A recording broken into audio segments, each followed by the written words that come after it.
හයි අද නාරංකැවුම් හදන වෙනස්ම විදියක්. දැවටුම ක්‍රිස්පියට හැපෙන්නේ කැඩෙන්නේ නැති විදියට ලස්සනටම නාරංකැවුම් හදන විදිය අද කියලා දෙන්න. මුලින්ම පෑන් එකක් ලිපේ තියාගන්න. පෑන් එකට සීනි ටිකක් එකතු කරලා කැරමල් කරගන්න. කැරමල් කරද්දී වතුර චුට්ටක්වත් එකතු කරන්නේ නැතුව හොඳට කළු වෙන්න දෙන්න. මම අද නාරංකැවුම් මිශ්‍රණය ගොඩක්ම තද පාටට ගන්න නැතුව ලයිට් කලර් එකකට තමයි ගන්නෙ. සීනි මේස හැඳි දෙකක් තමයි මම මේ කැරමල් කරගන්නේ. ඔයාලට ඕන පාට ආවට පස්සේ වතුර ටිකක් එකතු කරගන්න. මම පොල් ග්‍රෑම් 350ට හාල් පිටි ග්‍රෑම් 150ක් තමයි එකතු කරගන්නේ. එතකොට සීනි ග්‍රෑම් 250ක් එකතු කරගන්න. ඒ වගේම බැදලා පොඩියට කොටාගත්තු මුං ඇට ග්‍රෑම් 50කුත් එකතු කරනවා.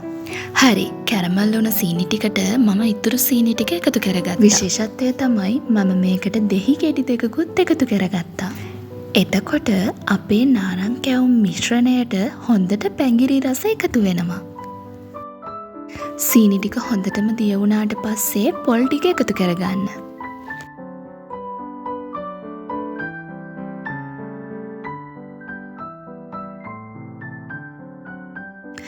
වෙනද කියනවා වගේම පොල් එකතු කරනවනේ අපි.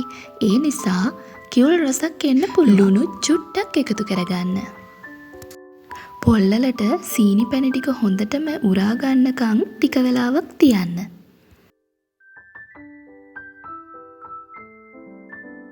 ඊළඟට හාල් පිටි ටික එකතු කරගන්න.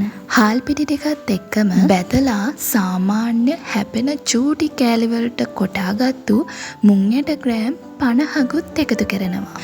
අපි සීනි පැණි ටික පොල්වලට උරා ගන්නකම් ගින්දර උපරිම කරලා තිබුණේ. හාල් පිටි ටික එකතු කරාට පස්සේ ගින්දර උපරිමයෙන්ම අඩු කරගන්න.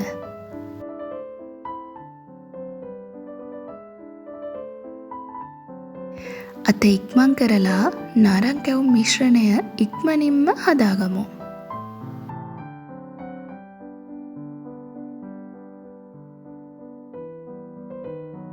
මේ තියෙන්නේ මෙන්න මේ වගේ පාටකට තමයි මම අද නාරංකැවුම් ටික අරගත්තේ. නාරංකැවුම් මිශ්‍රණය හොඳටම නිවුණට පස්සේ ගුලි කරගමු රවුම් වෙන්න. ඊළඟට දැවටුම හදලා අපි ගුලි කරගත්තු නාරංකැවුම් ටික ඒකට දාලා බැදගන්න තියෙනවා. නාරංකැවුම් දැවටුම හරියටම හදන්නේ කොහොමද කියලා මගේ කලින් වීඩියෝ එකේ තියෙනවා. මම ඒ වීඩියෝ එකේ ලින්ක් එකත් පහලින් දාන්නම්. නාරංකැවුම් දැවටුම තනිකර හාල් පිටි වලින්ම හදන්න. එතකොට මාරම ක්‍රිස්පි. ඒ වගේම අපි හදාගන්න නාරංකැවුම් වලට ගින්දර අඩුම වුණත් හරියට බැදෙන්නේ නැහැ. ගින්දර වැඩිම වුණත් හරියට හදාගන්න බෑ. ඒ නිසා මීඩියම් හීට් එකේ තියාගෙන මෙන්න මේ වගේ ලස්සනට නාරංකැවුම් ටික ඔයාලටත් දැන් හදන්න පුළුවන්. තෙලේ බැදෙද්දී නාරංකැවුම් එකට එකතු වෙච්චා වෙන් කරන්න යන්න. හොඳටම නිවුණට පස්සේ අපිට ලස්සනට මේ ටික ගලව ගන්න පුළුවන්. වැනිලා, එනසල් ඒ වගේ රස කරන මුකුත්ම නැතුව ගෙඩි දෙකකින් විතරක් නාරංකැවුම් රසට හදලා කමෙන්ට් එකක් පහලින් දාගෙන යන්න. මතක් කරනවා Cook and Coera මගේ channel එකත් එක්ක ආදරෙන් එකතු වෙන්න කියලා. Thank you for watching.